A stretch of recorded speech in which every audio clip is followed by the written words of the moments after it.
dorong kembali pelan.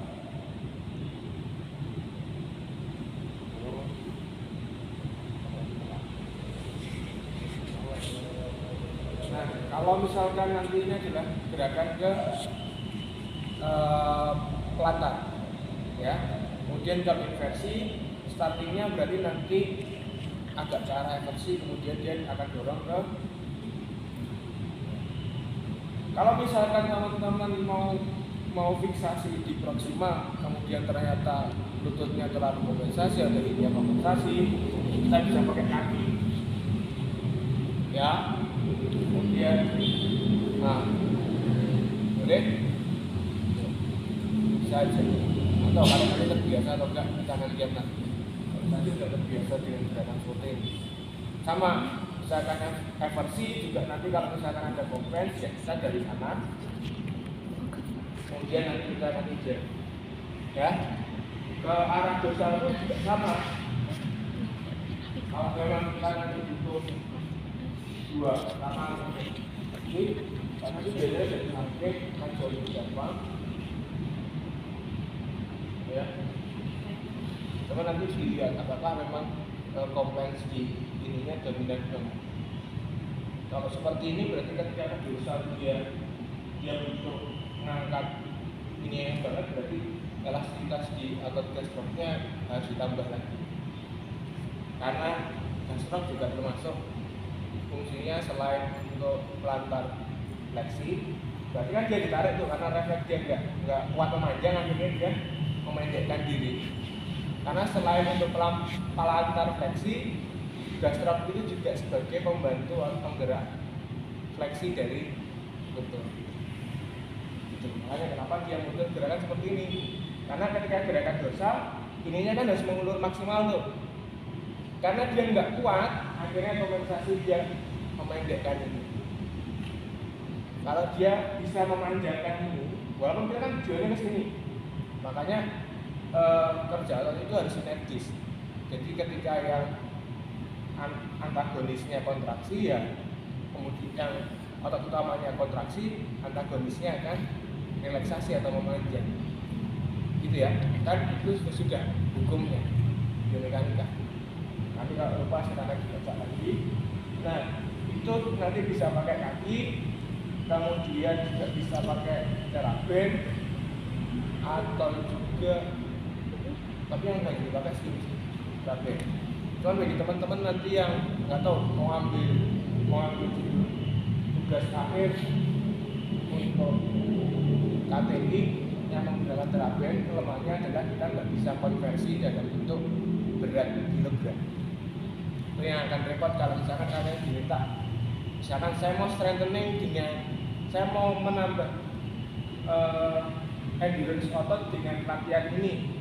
Padahal kalau endurance otot kan ada persentase watt RM-nya. Misalkan endurance otot katakanlah 20-30% dari watt RM. Padahal watt RM based on berat dalam kilogram. Kalau ini nggak ada. Kekuatan atau tingkat derajat beratnya latihan dengan terapen hanya diukur dengan berdasarkan ketebalan terapen dan juga nanti kekuatan tarikannya. Kalau misalkan mau diukur dengan kilogram, ya bisa.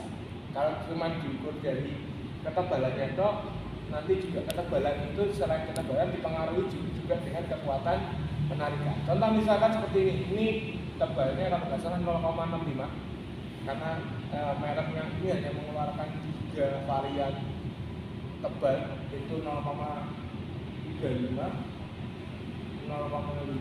dan 0,65. Nanti silakan cek khusus untuk yang merek ini ya. Kalau merek lain nanti akan banyak, jadi perhatikan ketebalannya. Nah, contoh misalnya saya bilang bukan cuma dari ketebalan tapi kekuatan tarikannya. Misalkan contoh mas gerakan dari inversi,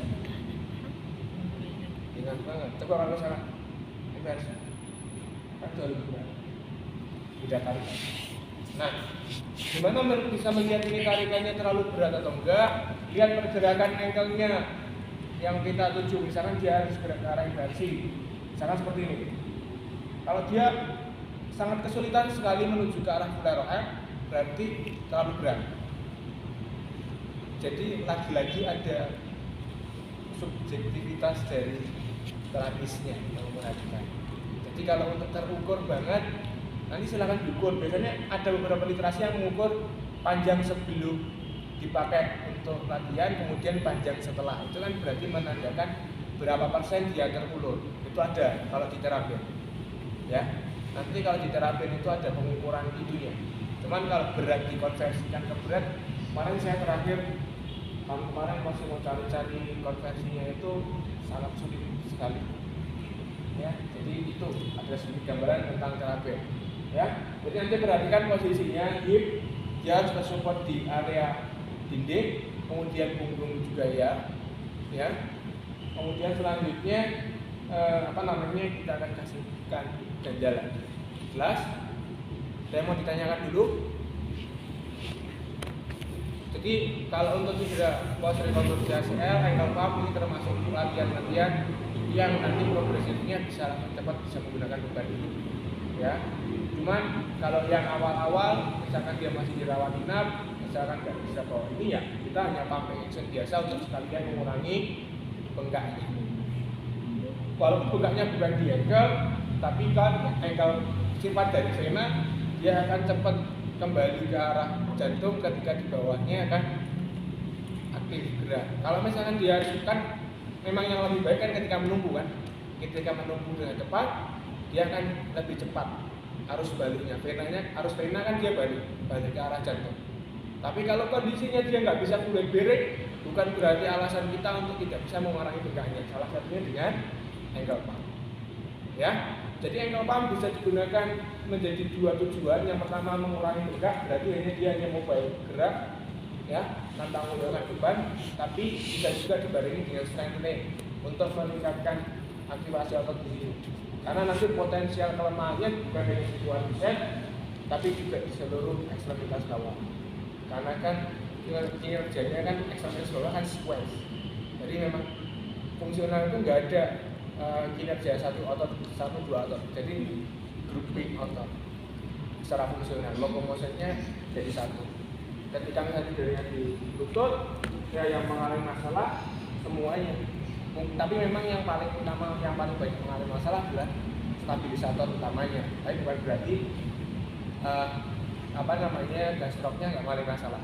Bahkan hampir semua pasien post rekonstruksi ACL juga ada yang mengalami sedikit atrofi di gastroknya.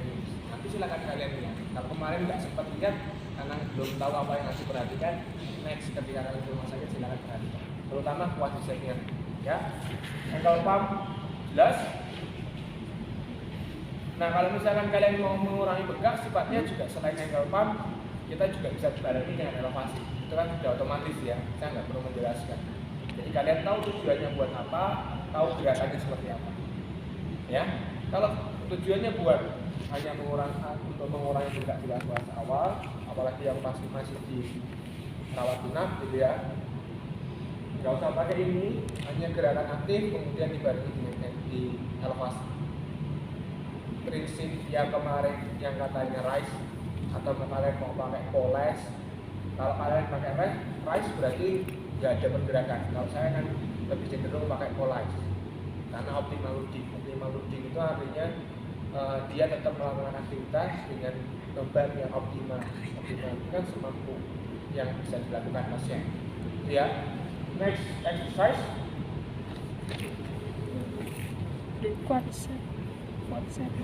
Apa? Quad setting. Ya, itu ya berikutnya adalah quadricep atau quadricep setting. Itu sebenarnya sama dengan satu kontraksi dari quadricep, hanya istilahnya aja. Nanti kalau kita di olahraga akan sering banyak pakai istilah itu. Jadi kalau ada yang orang bilang atau fisioterapis bilang latihannya apa? Oh, latihannya quadricep. Ya, itu quadricep setting atau satu kontraksi pada quadricep. Nah, untuk statik kontraksi pada quadricep, posisi badannya sama, duduk kemudian terfiksasi atau tersanjung oleh dinding, ya. Kemudian selanjutnya kaki selebar bahu. Kalau misalkan kita sulit mengontrol, kita bisa pakai bola tanpa ditekan, tapi jangan sampai dilepas.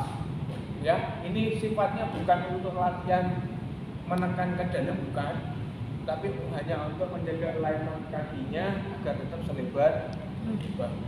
Oke. Kemudian untuk quadset kita akan lakukan ganjalan sedikit di proksimal dari lutut. Jangan sampai tepat di bawah lutut karena kalau teman-teman letakkan tepat di bawah lutut itu di situ ada di area-area popliteal yang mana saraf itu letaknya ada di sedikit superficial. Ya, karena di area popliteal itu mulai bercabang tuh, ya, yang dari ischiadicus kan keluar dari lumbar masih satu besar, sampai gluteal satu besar, sampai hamstring masih satu besar, tapi nanti di area popliteal dia akan bercabang, ya, jadi tibialis dan peroneus kalau nggak salah. Nanti silahkan checking lagi, ya. Itu dan kemudian kalau di area popliteal memang letak sarafnya dan pembuluh darahnya agak sedikit superficial, makanya kenapa kalau di area popliteal itu kalau kita kan super sensitif sekali. Orang yang nggak sakit pun merasa sakit kita sensitif. Ya. Jadi kalau di kita kalau itu nyarinya hebat banget jangan malah ditekan. Dibedakan dengan kita tukang pijat tradisional. Tukang pijat tradisional mana yang nyari itu yang ditekan. Ya. Habis itu pulang sesaat di rumah, sesaat di tempat prakteknya ngerasa enakan, di rumah nggak bisa jalan. Lari kan bisa gratis. Kan repot kita ya. Harusnya datang awal masih bisa tertangani dengan bagus, tapi setelah datang ke sana kemari, kemudian tidak bisa jalan, baru datang ke kita dan berharap bisa jalan kembali. Nah itu adalah realitanya. Ya, tapi kita nggak mau mengangkat siapa-siapa, yang jelas pasien dari kita treat dengan sebaik-baiknya. Ya. Tapi alangkah baiknya ketika teman-teman bisa terjun ke lingkungan edukasi dengan baik, ya. Bukan berarti itu kan pijat tradisional nggak baik, nggak boleh kan pijat tradisional, boleh. Kalau keluarnya memang hanya sekedar capek-capek, ya, memang badan setengah bilas panjang, kemudian badan semua itu sopan, oke. Kalau kalian nggak mau, kalian gengsi, nggak mau ngasih treatment massage ke mereka ya gantikan aja ke. Kebanyakan kita kan gengsi, tapi setelah diambil orang teriak-teriak. Nah itu khasnya orang Indonesia. Sama dengan kasusnya massage baby atau ya massage pada bayi, itu kan kita diajari ke kita mengklaim bahwa oh massage baby harusnya kita yang tangani. Kemudian setelah keluar atau setelah lulus pada nggak mau pegang ke sana, tapi setelah ada yang pakai bidan pakai, kemudian bahkan ada yang non medis tapi dia certified massage bayi, kemudian juga kalian keluar itu kasus orang Indonesia. Batik selama ini nggak proud, nggak bangga dengan batik, tapi ketika Malaysia klaim batik adalah milik Malaysia ramai. Nunggu diklaim orang baru ramai. Itu kasusnya orang Indonesia. Ya. Oke, untuk quadricep, jadi prinsipnya adalah kita mengkontraksikan quadricep tanpa menggerakkan, tanpa ada gerakan yang berarti di area lututnya. Jadi ini termasuk latihan yang langsung bisa diberikan di fase pertama. Ya. Bagi cedera ACL pun juga nggak ada masalah, quadricep. Nah, instruksinya adalah silakan ganjarkan ototnya, kemudian tekan posisinya perhatikan. Jadi ini tetap selebar bahu, kemudian posisi egangnya adalah posisi netrasi bahu. Ya, nanti bisa diberikan selama 20 sampai 30 detik selama 3 set. 20-30 detik itu sih rata-rata yang muncul di beberapa rasio untuk atlet. Tapi kalau untuk non atlet nanti bisa menyesuaikan. Karena quadricep itu bukan hanya latihan untuk atlet, tapi non atlet itu boleh dengan kondisi cedera di kalau dia ekstremitas bagus. Ya. Sebelum menghitung cek dulu kontraksinya ada atau enggak. Ya, jadi jangan buru-buru misalkan, oh sudah kemudian langsung hitung 1, 2, 3, 4 sampai 20. Checking dulu kualitas kontraksinya harus bagus, adekuat itu konsisten terus-menerus, ya. Juga harus checking. Jadi ketika gerakannya bagus baru kemudian relax, kontraksi lagi, paling tidak 1-2 kali kekuatan kontraksinya. Kalau dia bagus baru hitung. Oke, relax dulu. Kuat lagi, good. Nah, jatuh. 3, 4, 5 sampai 20. Itu ya. Relax. Nanti silakan 83 set, tidak antar set itu di beberapa literasi sah saja menggunakan waktu 50% waktu exercise. Nanti silakan kalau teman-teman nih mau yang ada KTI nanti kan harus ada jurnalnya. Kalau misalnya menemukan dosis rest between rest between setnya ada kalau di itu. Nanti silakan saya dicarikan literasi yang terbaru. Apakah harus ada sampai waktu tertentu ataukah memang menggunakan berapa persen dari waktu exercise. Itu ya. Nanti silakan saya minta tolong dicari. Ya. Karena sementara ini teman-teman mungkin belum belajar tentang itu, ya mau nggak mau harus percaya dengan saya dulu. Walaupun yang saya sampaikan bukan 100% mutlak betul. Karena kebetulan atau suatu kebenaran itu dinamis. Ya. Oke, untuk kual set itu mungkin ada yang mau ditanyakan dulu. Boleh? Atau kemarin yang praktek mungkin sempat diminta melatih pasiennya untuk melakukan kual set. Pernah? Pernah atau enggak pernah? Atau cuma nonton aja di sana? Nonton orang lari-lari gitu ya, lompat-lompat. Ya aja, ada mau ditanyakan? Boleh, Mbak? 2 orang depan, kayaknya serius banget. Gak apa-apa, tanyakan aja. Enggak, Pak. Ada yang mau ditanyakan? Enggak. Yakin? Oke.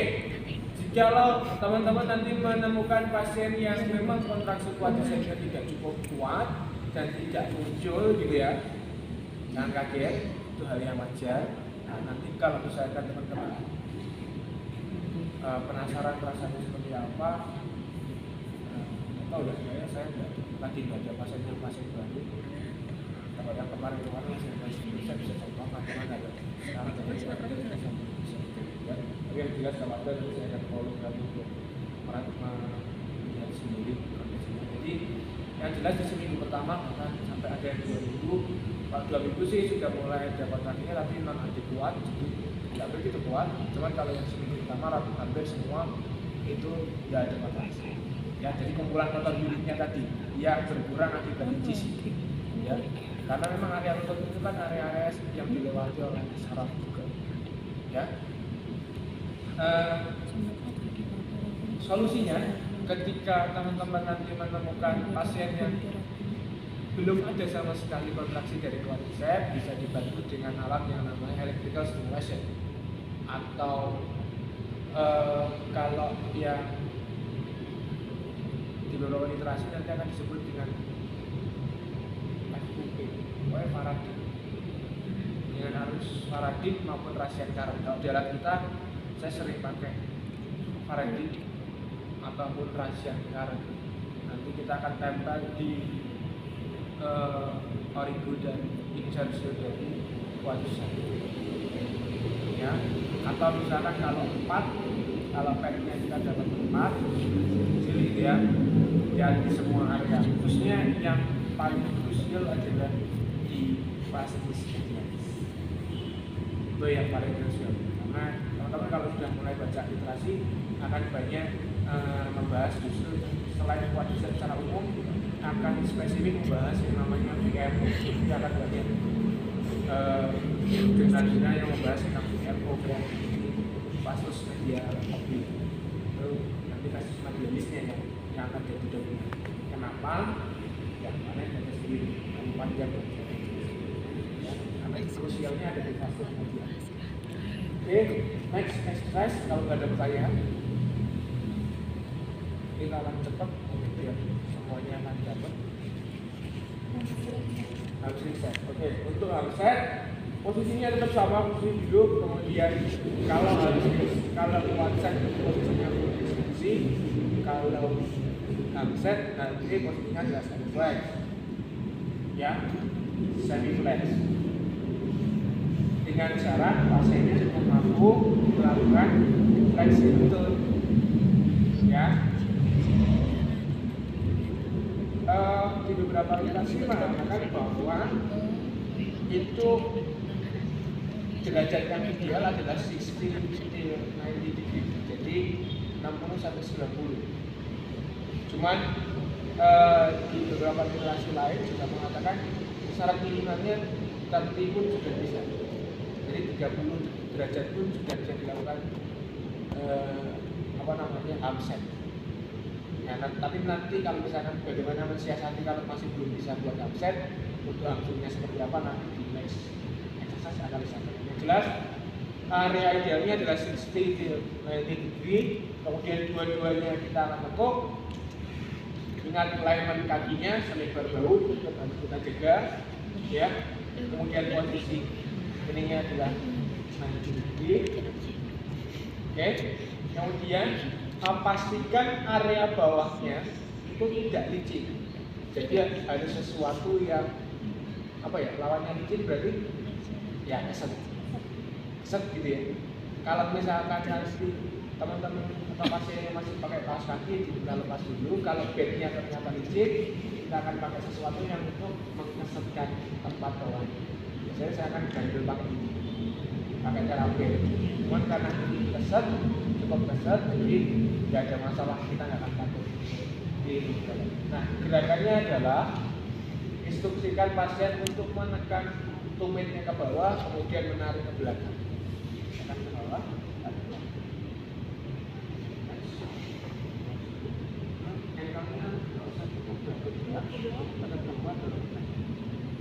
ini masih ada sedikit licin, ya. Jadi namanya kuat handset atau handset setting itu kan sama seperti status kontraksi. Jadi kita tidak ada pergerakan atau minimal sekali pergerakan dari area lututnya. Kalau tadi tidak ada pergerakan dari ekstensi, kalau ini walaupun di startingnya ada pergerakan dari 60 degrees, tapi ketika melakukan gerakan latihannya tidak ada perubahan. Jelas? Kalau nanti ada perubahan pergerakan seperti ini berarti bukan saat kontraksi namanya, berarti dynamic atau kontraksi isotonik yang memanjat ke pemain. Jadi udah beda lagi kan? Oke. Nanti gerakannya adalah tekan ke bawah kemudian dorong ke belakang. Nah, relax. Kita akan palpasi di area hasilnya apakah muncul kontraksi. Bisa dibandingkan dengan kaki yang sehat ya untuk menilai kekuatan kontraksinya. Kalau misalkan memang ada, kemudian kira-kira sudah cukup kuat atau belum, kita akan bandingkan. Tapi kalau belum ada sama sekali nggak usah dibandingkan, nggak ada masalah karena kalau palpasi kemudian nggak ada, udah berarti belum ada. Ya. Nah, hitungannya sama dengan quadset ya. Untuk memulai hitungan aturannya sama, teman-teman harus cek kontraksinya sudah betul-betul muncul atau belum. Gitu ya. Gerakannya dilakukan ke bawah, kemudian dorong ke belakang. Karena sebenarnya fungsi hamstring adalah untuk fleksi lutut. Jelas? Apa yang mau ditanyakan sebelum saya terlalu cepat menjelaskan karena waktunya super. Kalau mau ada yang ditanyakan, silakan langsung ditanyakan aja daripada nanti lupa. Tunggu selesai penyampaian materi kemudian baru tanya, nanti akan lupa. Di kelas ini bebas nanya, kalau nggak ada yang nanya nanti saya sesi. Oke? Next exercise. Hah? Ini slide. Oke. Kita sudah pakai tangan dulu. Nah, kalau yang yang habisnya ini tadi harus keset, sekarang masuk ke slide itu harus kecil. Ya, namanya slide, itu kan sliding kan peluncur kalau mau di Indonesia kan. Tapi kalau saya mau bilang peluncur ada tiga. Jadi saya sering pakai istilah-istilah yang Inggris gitu ya karena bingung mau cari bahasa Indonesia yang pas. Jadi kalau teman-teman kemarin sempat protes Pak Adit di saran saya mahasiswa, Pak Adit diminta suruh PPT-nya bahasa Indonesia, yaitu sama-sama susahnya. Karena teman-teman kalau nanti sudah terbiasa baca yang artikel-artikel ilmiah di bahasa asing, itu ada beberapa frase kata yang nggak bisa dikonversikan ke Indonesia. Makanya biasanya kayak seperti Pak Adit, akhirnya daripada saya konvert ada yang dikonvert Indo, ada yang enggak, akhirnya ya udah semuanya ini saja tapi penyampaiannya Indo. Tapi kemarin sempat protes juga, saya sempat dengar. karena tadi kok materinya bahasa Inggris semua. Yang mau belajar musik, ya memang belajar itu harus pusing. Kalau nggak pusing berarti otaknya nggak berkembang. Jadi kalau pulang kuliah dari sini, misalnya pulang kelas dari sini nggak pusing, berarti ada sesuatu yang baru dan memaksa kalian berkembang. Kalau menurut saya seperti itu. Jadi ya pun harus pusing antara profesi sekarang atau profesi nanti itu sama saja. Karena tuntutan profesionalitas kerja itu pasti tinggi. Jadi saya selalu ibaratkan bahwa untuk jadi fisioterapis yang profesional itu butuh 100%. Mungkin 30-40%-nya ada di lapangan, butuh pengembangan di lapangan, 60%-nya harus di kampus kan. Kalau kalian mau mengikuti standar cuma lulus, kalian kemampuan di kampusnya hanya mengikuti 30% aja, sudah lulus kok. Tapi kan untuk memenuhinya harus sampai 100%. Kalau kalian 30% lulus, tapi harus menuju 100%, berarti kan butuh 70% musimnya. Kalau kalian sudah 60% musim di sini, tinggal nambah 40% itu. Makanya kenapa kemarin kalau kalian selama di kampus sudah maksimal, akhirnya di sana yang ada cara. Tapi ternyata di sana di belahan ada yang ini nggak tahu kemarin sudah dipelajari atau belum. Tapi ada 40% gap yang memang di kampus tidak bisa diikat. Karena memang ya kita dari kampus hanya basicnya. Nanti pengembangannya tergantung akhir. Jadi kalau saya sih mengilustrasikannya seperti itu. Kalian sih ibaratnya 60% harus full di kampus, total pengembangannya harus 60%. Tapi kalau misalnya kita bisa lulus mungkin 20% dan lulus pusingnya. Makanya mau pusing sekarang atau nanti sama saja. Ya, tergantung dia. Oke, untuk hip slide posisinya pertama pastikan pelvisnya ke area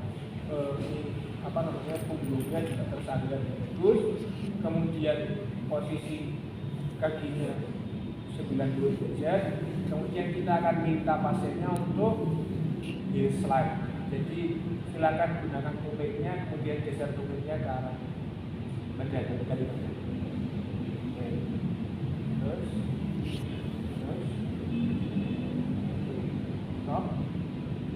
Teruskan. Hal yang harus diperhatikan pertama, pastikan ketika fleksi jangan ada kompensasi dari pelvisnya. Teman-teman nggak tahu yang kemarin di rumah sakit sempat ada yang ketemu pasien yang masih latihan LDS atau enggak. Jadi kebanyakan pasien karena lututnya masih ngerasa masih kaku, akhirnya dia punya target harus nekuk, dia nekuk kemudian dia jatuh. Kalau latihannya tidak dengan fisioterapis dan itu sudah terjadi dalam jangka yang waktu yang lama menjadi kebiasaan, akhirnya kompensasinya pelvisnya tinggi sebelah. Saya mungkin banyak atau pasien juga seperti itu. Yang terakhir bahkan ada yang sudah operasi 2 tahun, ya terjadi kompensasi seperti itu. Ya, pas waktu saya tanya, ya memang itu faktanya. Ketika mau nekuk, pengennya nekuk banyak, tapi gerakannya nggak ada yang merhatiin. Jadi kalau nanti misalnya ada kompensasi, kita akan tahan di sini, atau nanti fleksinya kita akan batasi dulu sampai ininya nggak ada. Ya. Kemudian yang kedua yang harus diperhatikan, posisi lututnya jangan sampai ada kompensasi ke arah valgus maupun paru. Nah, kalau yang tadi valgus lihat dari samping, misalkan kita lihat dari samping oke, tuh, kemudian kita akan pindah ke depannya. Karena kalau dari samping valgus atau valusnya lutut ketika fleksi itu nggak akan kelihatan. Jadi kan setelah dari samping kita sudah confirm bahwa valgusnya nggak kompensasi, kita langsung pindah dari depan. Kita akan lihat, ya dari depan. Sekarang sudah sekalian yang lihat, fleksinya, pelan, stop, lurus, terlalu ke dalam atau terlalu keluar? Dalam. Hah? Ke dalam. Ke dalam. Ini suaranya kenceng keluar. Lagi, nggak apa-apa. Karena kalian belum biasa lihat, ya. Apalagi lihatnya cuma di laptop, di komputer, di handphone, nah, itu lebih repot lagi. Ya, lihat. Ke dalam. Lurus, valgus, paru. Valgus. Hah? Bagus. Bagus. Oke. Nah, jika ada kejadian seperti ini, kita akan bantu mengurangi kompensasi ke arah bagus atau harusnya dengan cara kita menahan. Walaupun nanti gerakannya mungkin jadi nggak kelihatan smooth, tapi nggak apa-apa. Itu adalah yang namanya kita sudah tadi di awal bahwa latihannya gerakannya targetnya ototnya mana, gerakannya harus sesuai. Kalau ada kompensasi berarti target ototnya jadi berbeda. Ketika ada gerakan varus atau valgus yang terlalu ke dalam, berarti ada aktivasi otot di medial di area medial femurnya ini atau adduktor ya yang lebih aktif. Nanti jika ini dilakukan secara terus menerus, yang akan awalnya yang sebelum operasi dia bisa lurus, tapi pas waktu masa awal nggak itu diperhatikan, kemudian tiba-tiba jadi X. Salah siapa? Salah fisioterapi. Jelas. Dia sudah jalan misalnya dulu, atau misalnya ada videonya sebelum operasi jalannya bagus, nggak ada X, nggak ada O, tapi setelah operasi jadi X itu. Atau bahkan nanti jadi yang awalnya nggak pernah, yang sebelum operasi nggak skoliosis, selesai operasi kok jadi skoliosis. Salah siapa? Salah fisioterapi. Kita harus fair melakukan kalau kita salah. Nah, tapi kita juga harus bertanggung jawab bagaimana misalkan treatmentnya yang seperti itu. Oke, itu untuk slide simple itu. Tapi hal-hal itu harus diperhatikan. Ya, ada beberapa literasi yang mengatakan bahwa slide nanti efektif atau silakan dilakukan di range 0 sampai 100. Ada yang bilang 0 sampai 90, ada yang mengatakan 0 sampai 120 di so far oke. Jadi nanti kalau untuk 120 ke atas, total fleksi lutut ada berapa derajat? Hah? Berapa? 1? Antara satu Berapa? Ya nggak apa-apa, berapa? 130. 130. Jadi nanti di terakhir kita akan pakai wall slide. Atau misalkan teman-teman mau 0 sampai 90 pakai heel slide, nggak ada masalah. Tapi kalau terlalu ke dalam, nanti heel slide agak sedikit tidak nyaman di langsung. Tapi tergantung nanti kondisi pasiennya. Oke, mau pakai 6 ya. Karena nanti itu LBS kita seleksi kita akan pakai dua cara latihan, ada heel slide dan wall slide. Ya. Oke, ada yang mau ditanyakan heel slide? Boleh.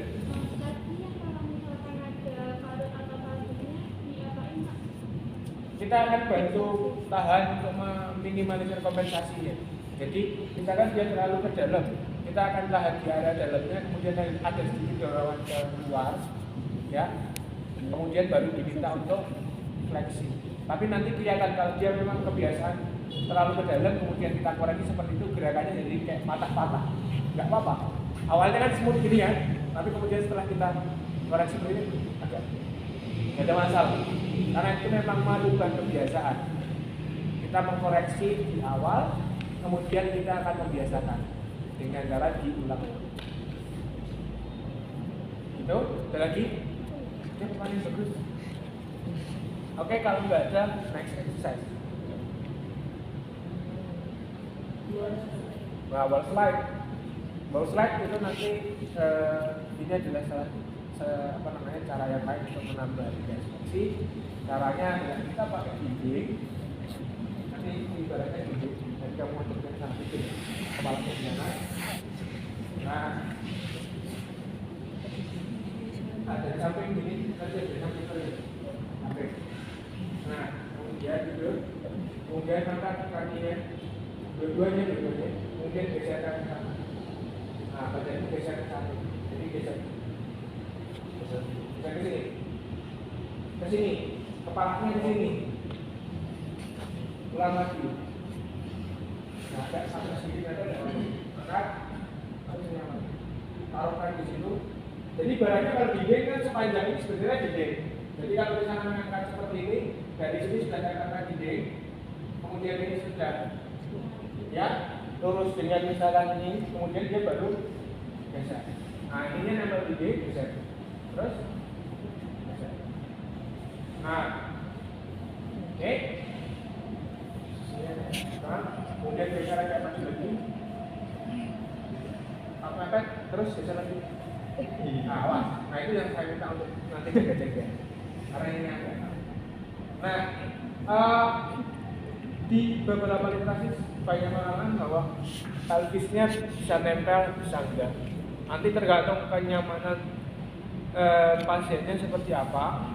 Yang jelas kalau tadi harus yang duduk itu harus mepet karena pelvisnya dan punggungnya harus terfiksasi. Kalau dalam posisi tidur seperti ini tanpa menempel pun kan sudah terfiksasi oleh lantai. Paham? Paham? Jadi kalau tadi karena untuk menjaga biar ininya nggak angkat, gitu ya, nggak angkat kan dia narik kan kalau misalnya dia fleksi dia mau ngangkat kan sekarang sudah mentok ke lantai. Kalau tadi juga sebenarnya kalau sudah mepet dia sudah mentok ke belakang, tapi juga ada yang nyolong-nyolong seperti itu. Ya, yang jelas posisinya ini nanti misalnya apakah mepet atau enggak, nanti silakan checking sebelum melakukan ke area yang sakit, checking dulu. Kok harus yang sakit yang saya dulu, yang saya dulu, yang saya dulu, yang saya dulu ini. Nah ini susahnya main berat. Atau mau kita tidain ini tidak apa-apa. Terus langsung kalau ini kan ada. Nah kalau nanti teman-teman misalkan seperti ini terlalu mepet, ya, karena nanti pas waktu dia sudah lagi penuh posisinya sudah ganti ke arah lantai, jadi sudah nempel telapak kakinya, ya, tidak lagi seperti ini. Karena ketika fleksi penuh kemudian ditambah dorsal, nanti akan sering muncul kram di area ini, ya, itu lagi. Misalkan dia nyaman dengan body sudah oke dengan posisi ini, ya. Area mana? Di area mana sih? Oke. Nah, baru kita mintakan yang sakit, ya. Nah, kalau yang sakit juga harus perhatikan melalui peduli mana kamu keluar.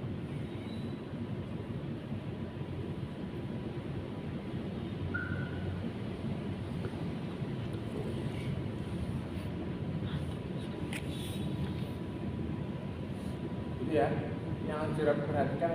Yang penting kalau yang di wall flat, kalau yang gerakan kompensasi gerakannya sama dengan yang di slide, cuma nanti teman-teman harus mikir gimana pasiennya kayak tadi. Jadi kakinya di bawah kemudian naikkan ke atas. Kalau saya sih yang sering saya pakai yang seperti tadi. Kalau misalkan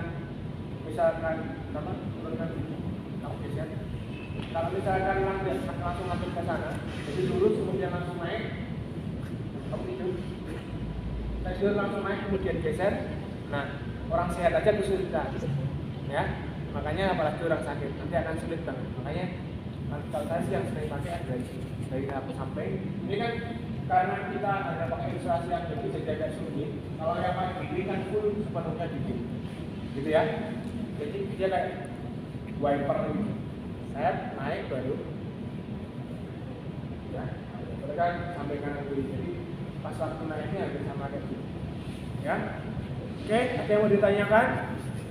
Wall slide, dada, deal, next exercise. Belum SLR. Apa? SLR. SLR. Oke, SLR itu nanti akan dibagi menjadi 4 arah gerak: fleksi, ekstensi, ADD, ABD.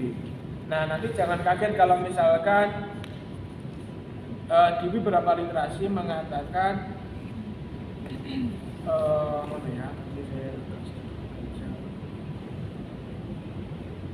nah, biasanya ada juga yang mengatakan SLR all four direction. Jadi all four direction. Jadi empat arahnya. Jadi yang dimaksud all four direction adalah fleksi, ekstensi, ADD, ABD. Disebutkan, walaupun di awalnya sudah disebutkan fleksi, ekstensi, ADD, ya. Jadi jangan sampai kaget nanti yang dimaksud 4 arah gerak itu seperti apa ya tadi.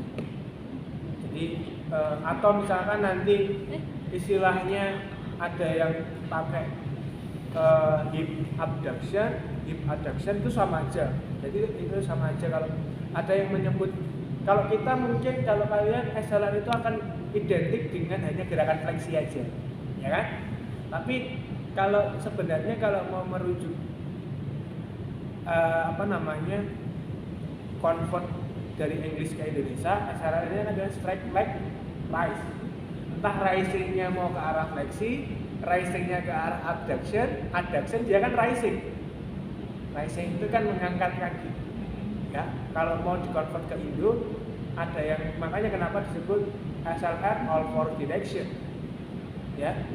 Jadi SLR itu bukan hanya fleksi tapi all four direction. Tapi ada literasi yang mengatakan SLR sendiri, hip abduction sendiri, hip adduction sendiri, hip extension sendiri. Sobat, itu hanya terminologi saja, tapi maksudnya sama. Jadi jangan salah bingung ya. Itu hal sepele yang harusnya nggak dibingungkan malah jadi musuh yang repot.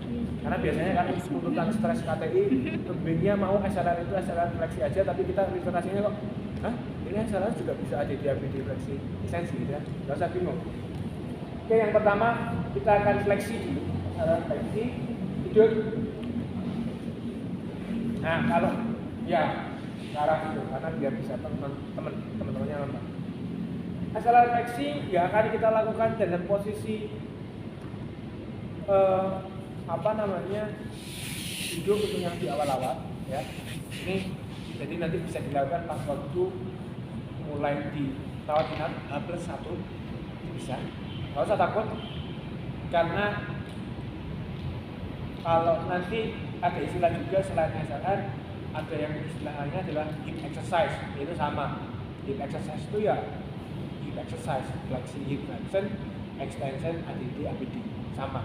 Nanti tergantung terminologinya banyak banget, makanya teman-teman jangan sampai kaget banyak terminologi di istilah-istilah exercise. Ya olahraga banyak. Misalkan ada jumper stick, ada sit spins gitu-gitu. Kalian kan? Apa? Nanti sambil berjalan sambil belajar pelan-pelan. Nanti kalau terlalu banyak mau muntah tulisan di sini langsung DRS ABCD direpotkan praktek betulan nanti. Fleksi. Nah, kalau mungkin teman-teman fleksi SLR mungkin akan identik dengan gerakan dari pemeriksaan neurologi. Bedanya kalau yang hari ini adalah SLR-nya dia lakukan secara aktif. Kalau tes yang SLR atau kalau SLR itu berarti sama dengan Bragat atau Neri? Atau nggak tahu? Hah? Sama dengan Bragat. Kalau Bragat itu sejatinya harus pasif. Ya, sebenarnya itu adalah pemeriksaan yang sulit bagi saya. Karena untuk merilekskan otot pasif ketika fleksi itu susah banget. Nah, ini masih ada naik. Ini baru pasif. Ya. Tapi kalau hari ini kita akan aktif karena exercise untuk strengthening, ya. Nah, kalau mungkin teman-teman selama ini mungkin SLR fleksi katakan sudah langsung angkat saja, angkat kakinya, ya. Dan ada instruksi lain selain itu, gitu ya. Mungkin nanti angkat kakinya seperti ini. Tapi kalau yang di sini kita akan coba berubah. Bahwa sebelum mengangkat kaki pastikan ada quad set dulu sebelumnya, ya. Jadi statik kontraksi dulu, kencangkan kuat, kemudian angkat. Satu. Terus kaki kencangkan, angkat. Range-nya bisa dari 30 sampai 60, ya. Enggak usah lebih itu. Cukup karena sedikit tahan. Nah, terus kita. Turun pelan. Hitungannya kita akan pakai 10 sampai 15 detik ditahan. Kemudian kita akan lakukan sebanyak 3 set. Ya. Kencangkan. Angkat. Lagi stop tahan. 1, 2, 3, 4, 5, 6, 7, 8, 9, 10. Turun pelan.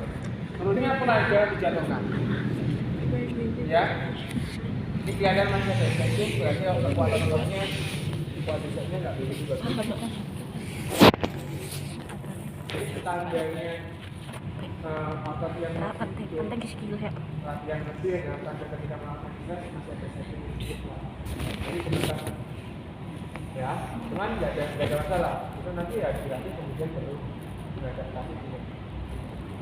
Ya, kalau memang untuk seperti ini kan dia fungsional jalan masih bisa, ya kan? Berarti ya kalau untuk aktivitas fungsional jalan sama tapi kalau untuk atlet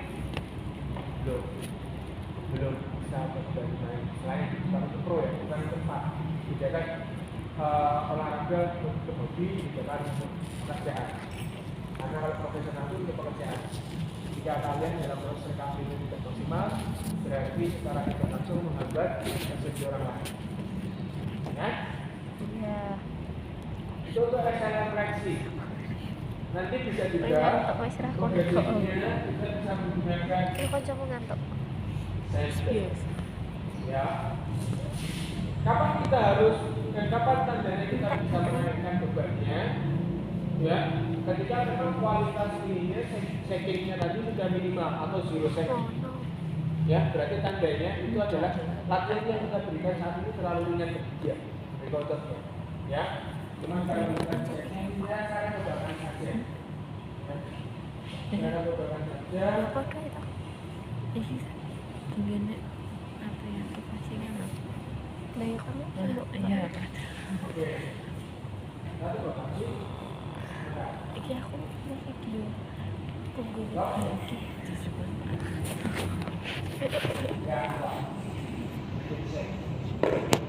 Ya. Ini loh. Itu. Nah, Kelihatan Pak. progresivitasnya tidak hanya menambah beban, teman-teman. Bisa juga menambah setnya, bisa juga menambah repetisinya, gitu ya. Bisa menambah frekuensinya.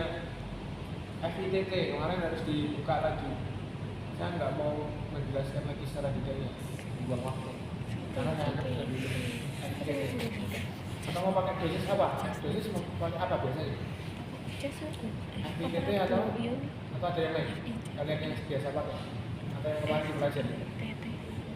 Frekuensi, intensity, type, terus type, ya? Iya. Kita harus kalau nyusun apa namanya program harus ada semua. Oh iya. Makanya kalau mau meningkatkan itu sebenarnya bisa pilih salah satu. Kalau misalnya mau semuanya juga tidak ada masalah, tapi ini kemampuan pasiennya. Jadi yang saya tekankan di sini progresi latihan tidak selamanya menambahkan dengan beban eksternal. Kalau selama ini kan mungkin latihannya harus meningkat, berarti yang kemarin nggak pakai beban, sekarang pakai beban. Begitu. Ya bisa saja seperti itu, tapi bisa juga didasari dengan menambahkan setnya atau menambahkan apa namanya waktu intensitas ditahannya. Gitu ya. Oke, kemudian ke arah abduksi atau abduksi dulu. ABD. ABD. ABD ini berbeda. Yang keempat. Jadi biasanya untuk melakukan atau dia sering nonton dan dia atau sering apapun itu, tapi yang jelas gerakan ini cukup familiar. Tapi yang jelas hari ini kita akan sedikit koreksi beberapa hal yang harus dikoreksi dari kemarin-kemarin. Tahu ini merupakan sesuatu yang baru atau enggak? Kalau bukan sesuatu yang baru, ya berarti kalian sudah cukup lumayan belajarnya bagus. Tapi kalau ini merasa hal ini ada sesuatu yang baru ya memang harusnya nggak ada masalah, nggak akan bebas. Ya, teman-teman ketika posisi seperti ini pastikan bahu, shoulder, pelvis, diangkat, in one line, jadi satu garis lurus. Ya, baik bahu atas maupun bawah. Ya. Oke. Nggak ada kompensasi ke arah sana teman-teman. Karena ketika ini nggak satu line, ya, nanti pasti aktivasi otot-otot lain akan banyak berpengaruh. Contoh misalkan bahunya misalkan yang bawah nggak lurus, nanti ada rotate di truknya, kemudian pas waktu angkat nambah rotate-nya, gitu ya. Jadi paham. Kenapa tujuannya harus seperti itu? Kalau nanti di beberapa gerakan mungkin ada yang memodifikasi itu, berarti itu adalah tingkat modifikasinya, advance-nya. Dianggap yang basic sudah kuat, advance-nya seperti itu. Mungkin ada yang tidak seperti itu. Boleh saja, tapi kita harus belajar dari basic dulu biar tahu nanti improve-nya seperti apa. Jangan update-nya dulu tapi basic-nya lupa, akhirnya graduate nggak ngerti. Akhirnya apapun kasusnya, apapun kondisinya, latihannya itu semua sama. Itu adalah efek-efek orang yang belajarnya hanya di update, yang sudah update improve-nya tapi tidak pernah dapat basic.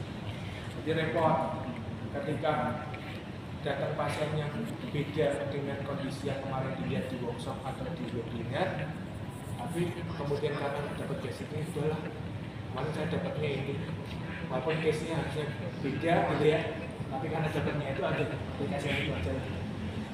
Itu biasanya yang sering terjadi. Mau sakitnya apa, yang ininya dan sosok sama aja. Itu adalah penyakit kita semua profesi. Oke, kemudian gerakannya adalah dinamis.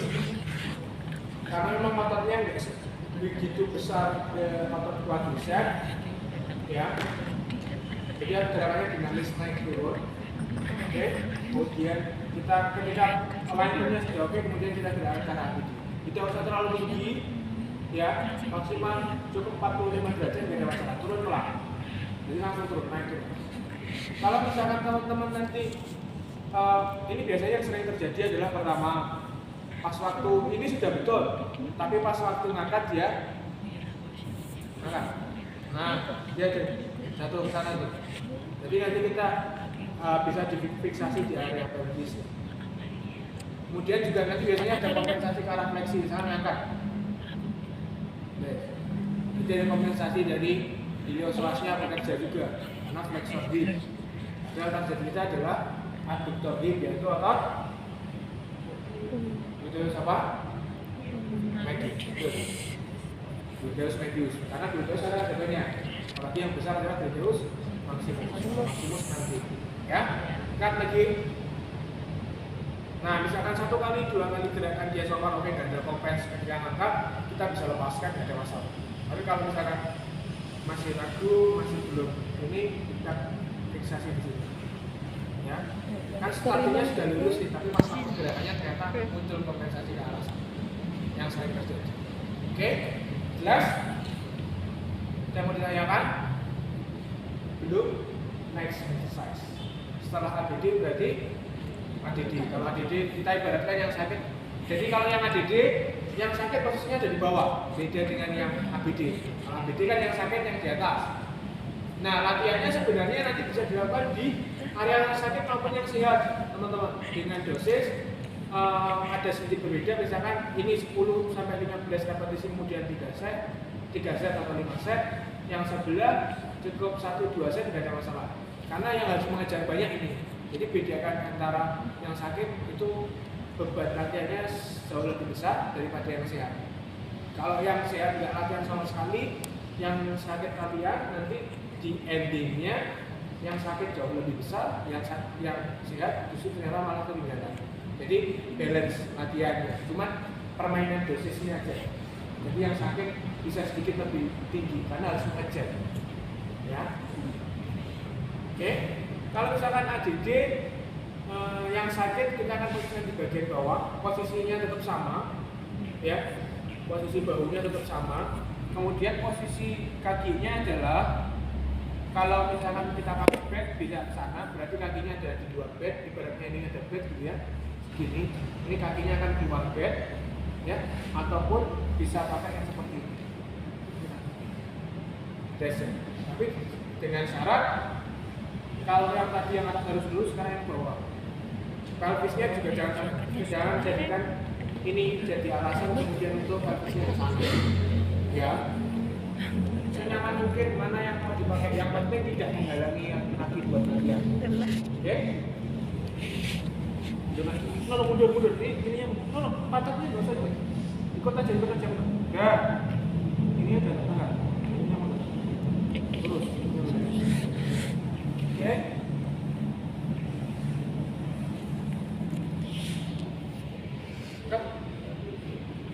pelan. Bisa nggak lagi deh? Oke. Lagi terus. Nah ini kan jauh lebih berat daripada adduksi. Karena ototnya jauh lebih kecil daripada yang gluteus. Gluteus medius. Ya. Nanti progresivitasnya bisa pakai seperti ini, setback, ya. Baik yang ADD maupun ABD. Kalau yang ADD, kalau yang ABD nanti juga bisa pakai yang kayak ditambah dengan terapi juga bisa. Ya, disangkut nanti di proximal ankle. Oke. Itu untuk adduksi. Kemudian selanjutnya adalah ekstensi. Ya. Ekstensi tengkurap. Kalau ekstensi tengkurap. Nah, untuk ekstensi teman-teman perhatikan. Nah, ini adalah salah satu cara mengaktifasi otot atau melatih hamstring ketika fleksi lututnya masih belum bisa melawan hamstring tadi. Ya. Jadi ketika posisi lututnya dalam posisi lurus, kita bisa menggerakkan ke arah ekstensi. Ekstensi hip. Angkat kakinya salah satu. Oke, lututnya lurus. Lututnya lurus. Angkat. Oke. Nanti perhatikan teman-teman harus fiksasi di area sini. Kadang-kadang nanti juga muncul gini. Nah, rotate kaki. Jadi nanti ada kompens dari rotate kaki. Jadi kan ini kelihatan ngangkat, tapi hasil dari ini, bukan dari glutes-nya.